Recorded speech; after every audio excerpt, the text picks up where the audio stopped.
वाक्य परिवर्तन करना बता रहे हैं। अभी एक पहले बताए थे इसके सरल से संयुक्त बनाना, सरल वाक्य से संयुक्त बताना। अब यहाँ संयुक्त वाक्य से सरल कैसे बनाएंगे? संयुक्त वाक्य से सरल बनाएंगे मतलब यहाँ अव्यय शब्द से जुड़ा हुआ है, उसको हटा के आपको सरल वाक्य बनाना है। इसके पहले क्या था? सरल से संयुक्त बनाए थे, सरल वाक्य था, अव्यय जोड़ना था। यहाँ अव्यय जुड़ा हुआ है, आपको अव्यय शब्दों को हटा के तब क्लियर सिंपल लाइन में बनाना है। कैसे बनेगा? उसे अपने बल का अभिमान है इसलिए सबसे झगड़ता फिरता है। ये संयुक्त वाक्य है, इसलिए लगा है ना, ये संयुक्त वाक्य है। अब इसको सरल कैसे करेंगे? बल का अभिमान होने के कारण वह सबसे झगड़ता फिरता है, इसलिए शब्द हट गया, सब एक लाइन में हो गया सरल वाक्य। अव्यय शब्द हटा। दूसरा देखिए, बस छूट गई थी इसलिए वह कार्यालय नहीं गया। यहां भी इसलिए शब्द लगा ना, अव्यय शब्द। अब इसको इसलिए को हटाना है हमको, हम करेंगे बस छूटने के कारण वह कार्यालय नहीं गया। ये सेंटेंस चलेगा तो सरल वाक्य हो जाएगा। अब फिर संयुक्त में क्या कर रहा है? यहां भी कोई अव्यय होगा, हटाएंगे। दिन भर बारिश होती रही और तेज हवा चलती रही। अब यहां हमको इसको हटाना है। कैसे हटाएंगे? दिन भर वर्षा के साथ तेज हवा भी चलती रही, मतलब सबका एक ही है, बस थोड़ा सा घूम फिर गया है। ठीक है।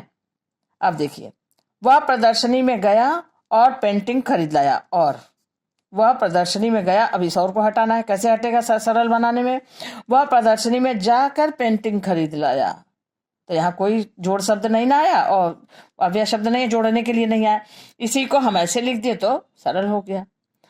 वह हम हत्यारा सिद्ध हुआ इसलिए जेल भेज दिया गया, मतलब वो क्रिमिनल जो था हत्यारा सिद्ध हो गया इसलिए उसे जेल भेज दिया गया।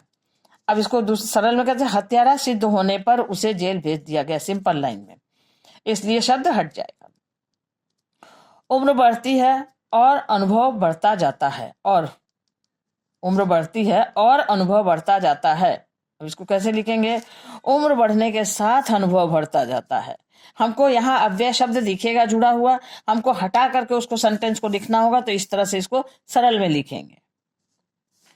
बसंत आया और वृक्ष हरे भरे हो गए।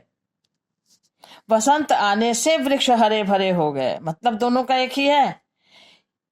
यहां से हमको अव्यय हटा देना है, इसमें आकर के यहाँ अव्यय जुड़ा है, इसको हटा देना है। अव्यय शब्द मतलब जो सब जगह एक ही तरह के प्रयोग होते हैं। जैसे अब देखिए, दवाई खाया और मरीज सो गया। इसको कैसे करेंगे? और हटाना है। दवाई खाकर मरीज सो गया।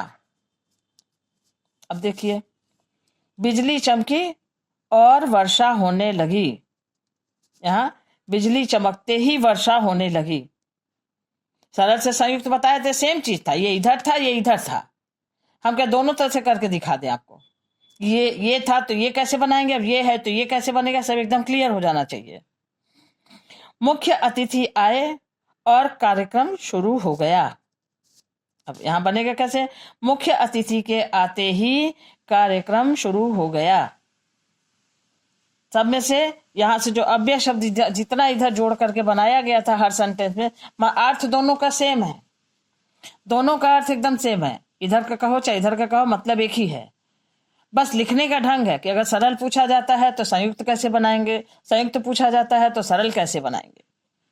ये जब आपको प्रैक्टिस ऐसे हो जाएगी तब आपके लिए बहुत आसान हो जाएगा। मेन चीज समझना है, अच्छे से समझ लेंगे तो कोई दिक्कत नहीं होगी। तो अगर सरल आता है, संयुक्त पूछता है, तो हमको उस सरल वाक्य को बीच में अव्यय शब्द को बैठा करके सेंटेंस को फिर से लिखेंगे कि वो अव्यय शब्द बीच में दिखे और वो तैयार हो जाए, तब वो हो जाएगा संयुक्त वाक्य। संयुक्त आता है, सरल पूछा जाता है, तब आपको दिमाग में रखना है कि इसमें से अव्यय शब्द को हटा करके लाइन को फिर से लिखनी है, और तब हमारा संयुक्त वाक्य, सरल वाक्य तैयार होगा। अव्यय को हटा के लिखना है, यहाँ पे अव्यय को हटा के लिखना है, यहाँ अव्यय जोड़ के लिखना है। अव्यय शब्द वो होते हैं जिस पर लिंग, वचन, कारक, काल किसी का कोई प्रभाव नहीं पड़ता है, वो हर जगह एक ही तरह से प्रयोग किए जाते हैं। कोई मात्रा, कोई कुछ भी चेंज है, वो शब्द बिल्कुल उसी रूप में, पुल्लिंग, स्त्रीलिंग, नपुंसकलिंग, एक कर्ता और ये प्रेजेंट, पास्ट, फ्यूचर सब जगह एक ही तरह से प्रयोग किए जाते हैं ना, वही अव्यय शब्द। तो ये सब सब जो अव्यय लगे हैं, आप मार्क करिएगा इसको कि हर जगह ऐसे ही लिखे जाते हैं, चाहे पुल्लिंग हो चाहे एक वचन बहुवचन, किसी में इसका कोई प्रभाव नहीं पड़ता, ऐसे ही प्रयोग होता है, यही अव्यय है। तो इस अव्यय शब्द को हटाना और जोड़ना, यही इसमें दोनों शब्दों में, दोनों वाक्यों में करना है।